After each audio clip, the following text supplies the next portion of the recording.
Istri Nadiem Makarim, Franka Makarim, mengunggah kutipan pahlawan Raden Ajeng Kartini usai kasus korupsi Jaksa Agung Muda Bidang Pidana Khusus atau Jampitsus Kejaksaan Agung RI Febri Adriansyah mencuat. Diketahui rumah dan tempat usaha Jampitsus digeledah polisi pada Kamis 9 Juli atas dugaan kasus korupsi. Penggeledahan tersebut buat geger lantaran ditemukan 74 kg emas dan uang ratusan miliar yang diduga terlibat dengan kasus suap 3 korupsi raksasa di Indonesia.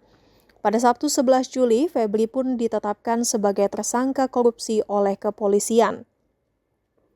Di tengah kasus korupsi yang menimpa Kejaksaan Agung RI itu mencuat, istri Nadiem Makarim pada Jumat 10 Juli mengunggah kutipan pahlawan Indonesia R.A. Kartini, yakni habis gelap terbitlah terang.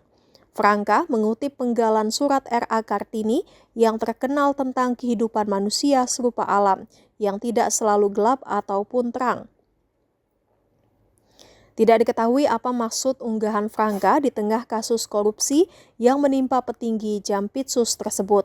Namun netizen menduga kuat bahwa sindiran itu diberikan Franka untuk Jampitsus yang menyeret Nadiem Makarim ke dalam penjara. Diketahui sebelumnya kasus korupsi Chromebook yang menimpa Kementerian Pendidikan Kebudayaan, Riset, dan Teknologi atau Kemendikbudristek merupakan hasil dari penyelidikan jajaran Jampitsus Kejaksaan Agung RI. Dalam kasus ini, mantan Menteri Pendidikan Kebudayaan, Riset, dan Teknologi atau Mendikbudristek Nadiem Makarim divonis 10 tahun penjara. Nadiem juga dijatuhi pidana denda sebesar 1 miliar rupiah dengan ketentuan apabila tidak dibayar, diganti dengan pidana kurungan selama 1 bulan. Majelis Hakim juga menjatuhkan pidana tambahan berupa kewajiban membayar uang pengganti sebesar 809 miliar rupiah dan subsidiar 5 tahun penjara. Saat itu, Direktur Penyidik Jampitsus Nur Cahyo Jungkung Madyo yang mengumumkan penetapan tersangka Nadiem Makarim.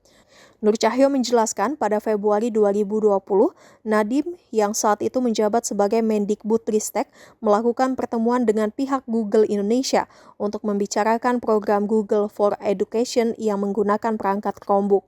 Kejaksaan Agung RI pun menyebut bahwa Nadiem mendapatkan keuntungan dari Google yang masuk ke saham Gotoh. Namun hingga vonis dijatuhkan, Nadiem membantah keras kasus korupsi tersebut. Nadiem membeberkan sejumlah kejanggalan tuduhan kasus korupsi Chromebook yang menyeretnya, mulai dari pihak Google yang tidak diperiksa Kejaksaan Agung RI hingga tidak ditetapkan sebagai tersangka.